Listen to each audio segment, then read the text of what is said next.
lo que viene siendo la importancia,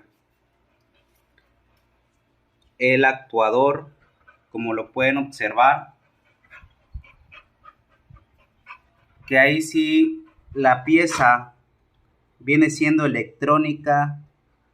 pero viene con mucha importancia en el funcionamiento mecánico de la transmisión. Lo que ustedes pueden notar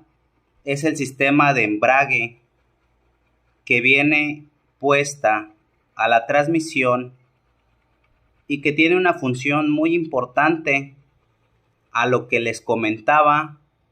que viene siendo la flecha y el poste. Una de las maneras, o la manera, más bien dicho, la manera de funcionar es